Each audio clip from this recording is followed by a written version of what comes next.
South Jamaica, baby, they made me to be the greatest. Serving the deed of my creators, fresh off of my high haters. It's the king again, Magdalene, chauffeured, bragging and boasting. Yo, what up, y'all? It's your boy Dollars. It's another day, another dollar video. Welcome to the channel. I'm going to be reacting to the untold truth of Bob Marley. Now, I did a throwback reaction to Bob Marley a while back ago. I'm going to react to more of his music. I've always heard about Bob Marley. I never really dove deep into his music before, but I know he's a very popular artist, and I know there's a lot of people that love Bob Marley. And I know there was the movie that came out recently about his life that I wanted to see. It looks so good. If you guys have seen the movie, let me know what y'all thought about it in the comments. No spoilers. I mean, we know how it ends. You know, I know he dies at the end, but when it comes to those type of movies where it's like biography of famous artists, they're usually pretty good, man. So I'm gonna check that out when I get a chance. Anyway, yeah, let's check this video out. I really don't know too much about Bob Marley. I know he got a lot of kids, so whatever facts they got in this, everything is probably gonna be pretty much new to me. So without further ado, let's hop right into this.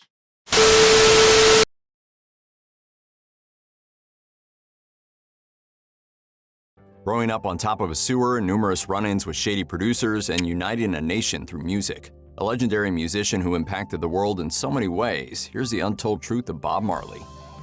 Robert and Nesta Marley was born on February 6, 1945, to parents who were an unusual pair, especially for the time. His mother, Cedella Booker, was an 18-year-old native Jamaican. His father, Norville Marley, was a 60-year-old white Briton who was working as a supervisor on a Jamaican plantation. Did he just together for only Did he just say 60 years old? What the hell? Hey, yo, 60-year-old? His father, Norville Marley, was a 60-year-old white Briton who was working as a supervisor on a Jamaican plantation. The two were British together white for only a dude. short time, going their separate ways shortly after their son arrived in the world, and Norville passed away when Bob was only 10 years old. Not that he had much of a presence in his son's life anyway. Bob rarely spoke about his father, and when he did, it was usually with a fair amount of venom for the man. Little is known about Norville Marley other than that he served in World War I, but not in a combat capacity. Although he was fit, his war record revealed that he was incontinent. After undergoing an operation for an undisclosed medical issue, he spent the entire war in a support role in the UK. Marley's mother would at times say that Norville had been a captain in the army, but actress Esther Anderson, who was Bob's girlfriend for a time in the 70s, told the BBC that most of her stories were embellished or outright false. As for Bob, his father could not have had less of an influence on the singer, with Anderson saying, "The guy didn't exist. Marley had one photograph of him on a horse, a white man on a horse." That's crazy. Bob grew up in the mountain community of 9 Miles in St. Ann Parish, Jamaica, and left for Kingston as a young man. Fans of his music know that he often references Trenchtown, the Kingston settlement in which he came of age, but even they may be appalled to learn how it came by its name.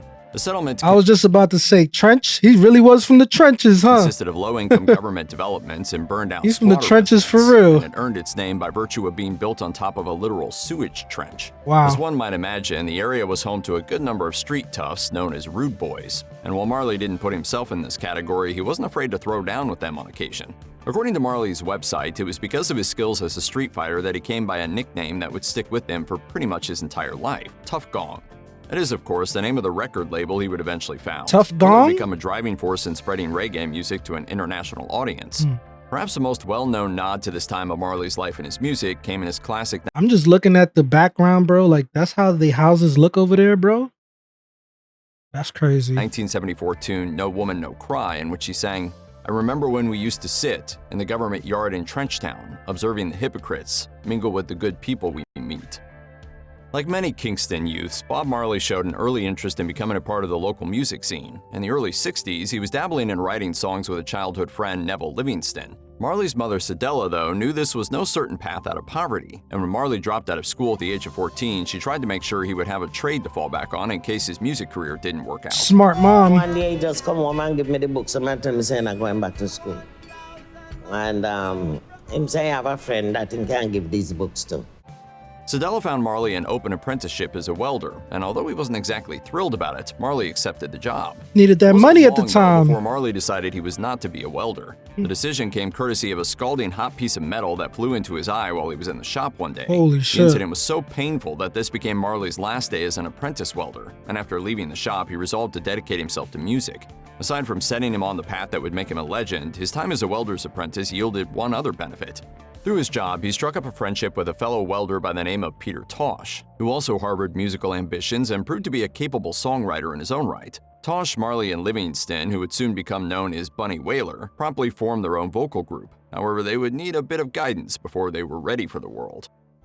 In the early 60s, Kingston's music scene was a bubbling melting pot of influences, and there was no more prominent figure in that scene than Joe Higgs, who was part of a singing duo with fellow Trenchtown resident Delroy Wilson. A singer, songwriter, and guitarist, Higgs sang in a gutsy, straightforward style unlike many of his peers, and also unlike them, he took a great interest in cultivating the talents of the many budding musicians who were jostling for space in Kingston's clubs and dance halls. Higgs was known to tutor pretty much anyone who showed up in his doorstep in the basics of singing and songwriting for free, and Bob Marley, Peter Tosh, and Bunny Wailer were by far his most successful students. Having his own career, he decided to take the group up as a project. As a successful musician So, himself, artist Hicks imparted development. his mentees with the type of knowledge that could give them some polish, such as the concept of breath control, how to compose melodies on guitar, and how to write meaningful lyrics. Hicks described himself as, more than anything else, a protest singer. When Marley and the Wailers began to experience success, Hicks refused to ride their coattails, staying largely in the background. Although when the band underwent some lineup changes in the early 70s, he did join them on a tour of the US, and co-wrote the tune Stepping Razor, which would become a solo hit for Tosh. Hicks passed away in 1999, but he is remembered alongside Marley as one of the greatest artists Jamaica has ever produced. Wow, that's crazy. Chinese-Jamaican businessman Leslie Kong, who owned a restaurant and record store called Chinese Beverly's in Jamaican? Kingston in the early 60s, fell into being a record producer quite by chance. One day, a teenager calling himself Jimmy Cliff wandered into Kong's store. An aspiring singer, Cliff figured he needed a successful businessman to fund his recording endeavors. Kong was impressed, and just like that, a partnership was born. Cliff's recording career, which bore immediate fruit in the form of hit singles like Hurricane Haiti and Miss Jamaica, was off to the races. Before long, Cliff was acting in an A&R capacity for Kong's fledgling record label, and in that capacity, he introduced Kong to Bob Marley, who made his first recordings for the budding mogul. Unfortunately, Kong shamelessly underpaid Marley for those recordings, shelling out only a paltry $20 to the singer. What? Nevertheless, the Wailers continued to record several tunes for Kong. I know he did not just say $20, bro. Like, I've heard stories about the industry back then, like so many artists were getting robbed and jerked. But $20, bro? Bob Marley? That's sad. As his shady business practices were pretty much par for the course in Jamaica at the time. In 1970, though, Kong made a business decision which, if he holds certain rather spiritual beliefs, may or may not have cost him his life. Without the band's permission, he announced his intention to issue a compilation Best of the Wailers that year, drawing the extreme ire of Bunny Wailer, who, according to legend, placed a death curse on Kong if he were to follow through. Wow. He did, and just a year after the album's release, Kong died of a heart attack at just 37 years old. Listen, man, I don't play around with none of that stuff. Like, somebody warns you that they're gonna do some shit like that, man, heed their warning, bro. I see so many situations where it's like stuff like that, and people just, they don't take it serious, bro. Can't play around with that type of shit, bro. That Before energy. long, Bob Marley and the Wailers found themselves another producer, and what a producer he was. Clement Dodd, proprietor of Studio One, in which virtually all of the legends of reggae cut their formative recordings. For that matter, the genre itself, not to mention the genres of ska, rocksteady, and dancehall, were arguably formed at his mixing board. With his guidance, the Wailers shaped themselves into a crack unit that scored a slew of hit singles, including several #1 hits in Jamaica. He might not be an instrument player, he might not even know if the guitar is tuned, but he knows when the sound is right. The first of those successful tunes was titled Simmer Down, and as the title implies, it was an exhortation to the rude boys of the Kingston slums to settle their scores non-violently. On the track, Marley sang, "Oh, control your temper, or the battle will be hotter, and you won't get no supper, and you know you're bound to suffer." It was an admirable message, but the tune served a purpose for Marley that was distinctly and humorously personal. His mother, Cedella, had long been worried about her son's potential association with the rough and rugged street toughs of Trenchtown, and Simmer Down was Marley's way of demonstrating to his mother that he felt no kinship with them.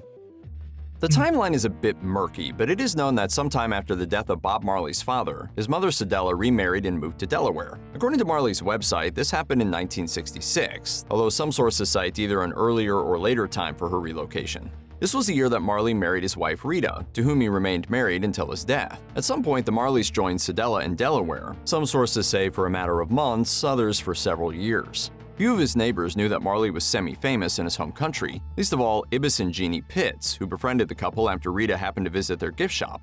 Ibis Pitts, a drummer, used to jam with Marley and became enamored of a Wailers 7-inch gifted to him by Rita. Pitts shared with Delaware Online that when Marley's visa expired, he even accompanied him to Jamaica, where he was dumbfounded by the throng composed of fans, footballers, and Wailers who followed Marley around, saying, "It was like Jesus with his disciples." In 1984, years after Marley's death, the Pitts family organized a music festival in his honor, the People's Festival for Peace, which still takes place in Wilmington, Delaware to this day. Bob Marley was living in Delaware when an important milestone in Jamaican history occurred, Coronation Day, April 21, 1966, which is still celebrated by faithful Rastafari today. On that day, Haile Selassie, the Emperor of Ethiopia, visited the island for the first time, stirring up a frenzy among the populace.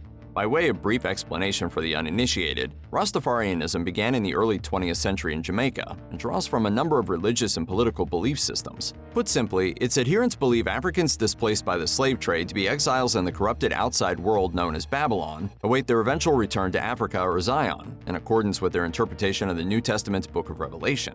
At that time a seat of power in Africa, Ethiopia was believed to be a holy land, and its emperor, Selassie, to be the literal second coming of Christ. It was Selassie's visit to Jamaica that prompted Marley to begin examining his spirituality, eventually becoming a convert to Rastafarianism and growing out his trademark dreadlocks. How important are the dreadlocks? This? Is that This is part my of being a identity, Rasta? man. Yeah, this is my identity. By this time, he was already in his early 20s, but his religious conversion would, of course, have a profound impact on the remainder of his life, to say nothing of his music. When Marley returned to Jamaica to reform the Wailers in the late 60s, the band had a new direction, but a few more difficult years lay ahead. The importance of the legendary Lee Scratch Perry to the career of Bob Marley and the Wailers is well documented. He produced their album Soul Rebels, their first LP to be released outside of Jamaica. He also helped them to achieve their signature sound by hooking them up with the rhythm section that set a new standard not just for the Wailers, but for all of reggae music, drummer Carlton Barrett and his brother, bassist Aston Family Man Barrett. The record certainly gained the band more recognition, but it didn't exactly line their pockets. If Bunny Wailer is to be believed, that was because Perry was lining his own. Speaking with Rolling Stone in 2010, Wailer was blunt in his assessment of the relationship, saying, "Lee Perry did nothing for the Wailers. He just sat there in the studio while we played our music and then he screwed us. We never saw a dime from those albums we did with crazy, him. bro. Records that other people have made." Imagine having some of the most classic music done, being so famous, having so many millions of fans, putting out, music that people love, and you don't even get the profit from it, bro. That sucks. Made millions from. I never forgave him.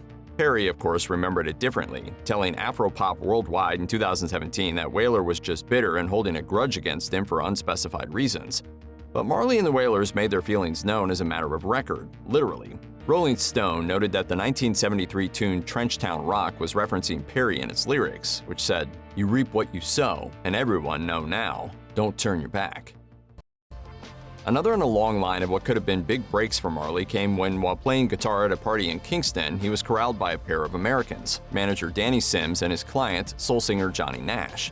They'd been trying to inject a little island flavor into Nash's newest tunes, and feeling that Marley could help, they proposed a partnership. Marley and the Wailers would come to London to help Nash write some new songs, and in return, the band would open some shows for Nash and receive consideration for a possible contract with his label, CBS Records.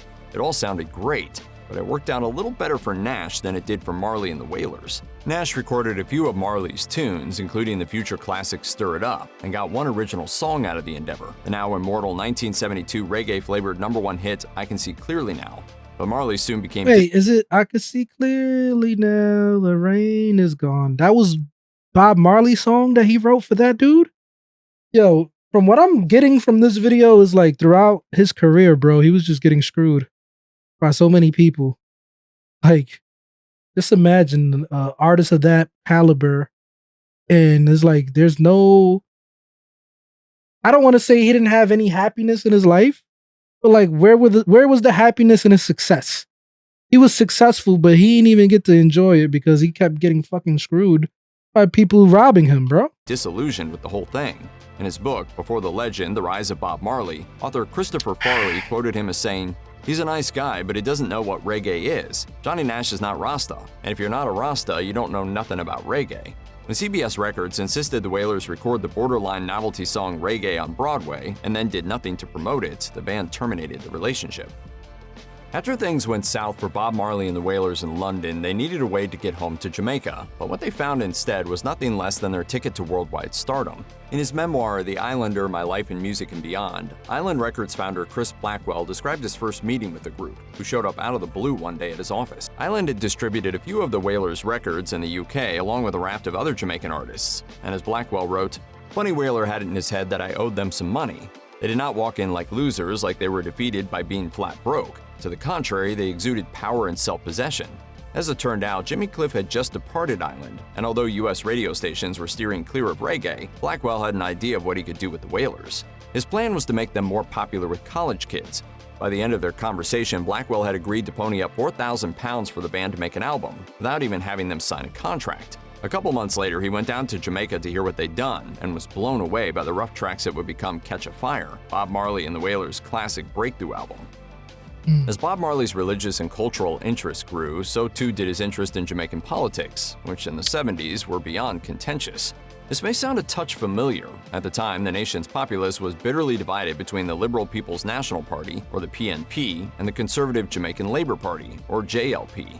These divisions often boiled over into violence. In an attempt to unite his countrymen, Marley agreed to play a free, nonpartisan concert called Smile Jamaica on December 5, 1976, a show that was nearly derailed by the very political violence it sought to quell.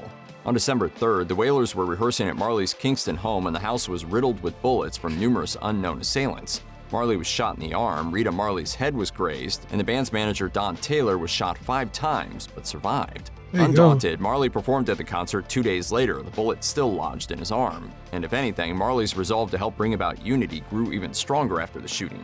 2 years later, he participated in a similar concert, this one known— My thing is, why they targeted him though? Like, he wasn't a freaking political person. I mean, he was trying to do a concert for peace for both sides, right? He just wanted both sides to be at peace, so why target him? You get what I'm saying? Like, I don't know. Maybe there's more to it I gotta find out about. Known as the One Love Peace Concert, at which Jamaican PNP Prime Minister Michael Manley and JLP leader Edward Seaga were both in attendance. Marley called them on stage and basically forced them to shake hands.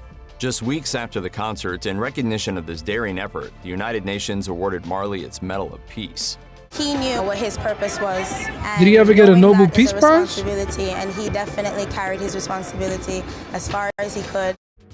Bob Marley and the Wailers' final tour of the United States was an unmitigated triumph. The band played back-to-back nights at New York's legendary Madison Square Garden with Lionel Richie's Commodores, one of the biggest bands in the country at the time. Also on the bill, opening for both acts, a young MC named Curtis Blow, the first rapper to sign to a major label, and arguably rap's first major star. Young as he was, Blow was still humble enough to be completely starstruck by Marley when the pair ran into each other backstage. Speaking with Ice-T's Final Level podcast, Blow remembered that he had played a ton of dates supporting the Commodores on their US tour, but when Marley joined the bill for their New York dates at the suggestion of the promoter, things changed, with Blow saying, "They put Bob Marley on the end of the show and we sold out. In just like 5 minutes, boom, sold out."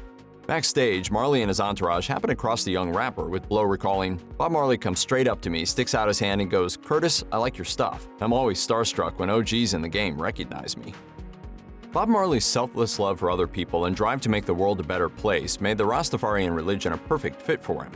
Unfortunately, one aspect of that religion discouraged him from getting the medical care that could have saved his life. When the cancer that would eventually kill him first appeared under his toenail in the late 70s, it was mistaken for a simple sports injury. Marley was an avid footballer, and such injuries were not uncommon. When he was diagnosed with melanoma, though, Marley's doctors told him that the best course of action was to have the toe amputated, which was against the singer's religious beliefs. Marley did agree to a skin graft, but that was not enough. By the time it was discovered, shortly after those legendary Madison Square Garden dates, the cancer had spread throughout his body and aggressive medical treatment was needed. However, Marley chose to also forego that in favor of alternative treatments consisting mostly of dietary changes, which he undertook under the care of a German doctor. After several months with no success, Marley was on his way home to Jamaica when his condition became critical in flight. It's crazy. He was hospitalized in Miami, where he died on May 11, 1981.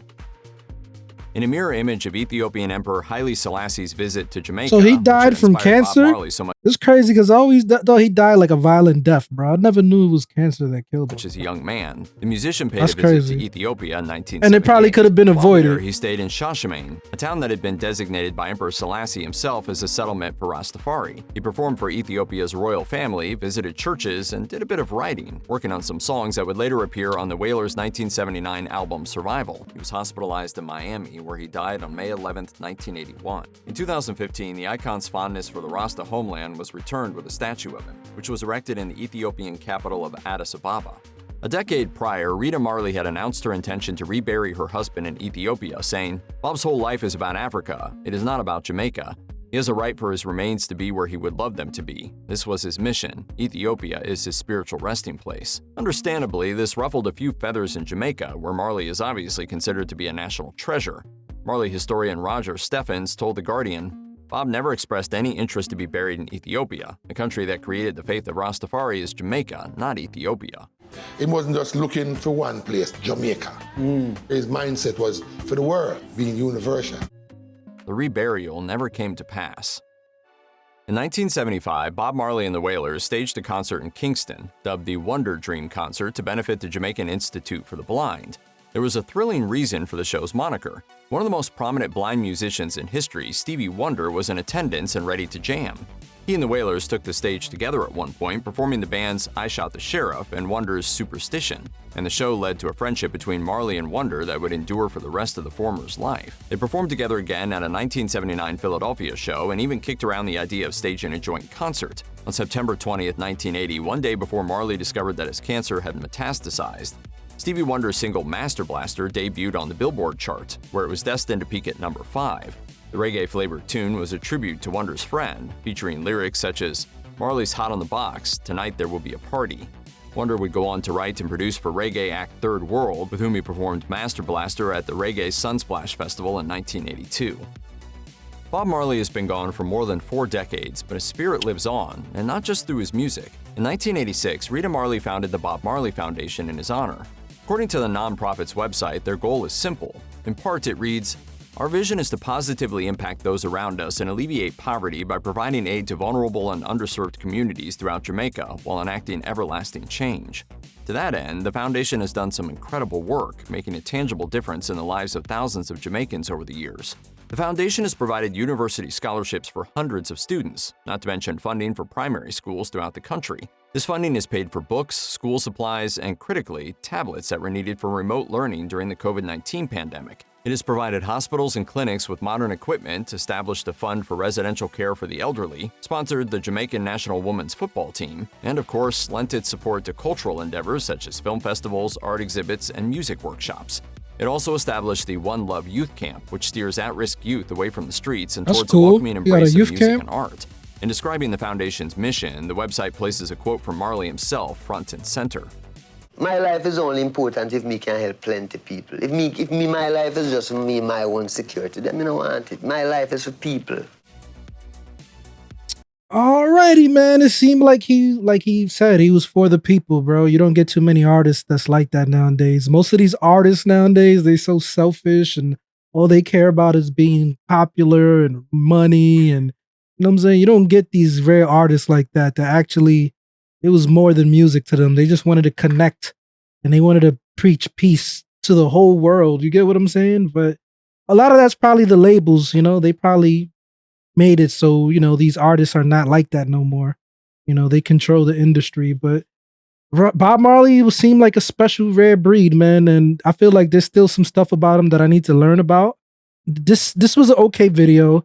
Don't feel like it really covered stuff, you know, like I want to see like a real documentary about his life from beginning to end, because I'm sure there's so many details that was left out of this. It's only a 20-minute video. And I do want to see the movie. So if y'all seen the movie, how accurate is the movie? Let me know. But yeah, man, this your boy Dollars. I'm a holla one off this. For my time goes by, they gon' raise a nigga jersey in the sky. Treat a nigga right, big dreaming on my life. Shorty wanna get some air, I go and get her when I fly. Taking off on these niggas, I retire. The minute I catch fire, I smoked them all before, just revisiting the high.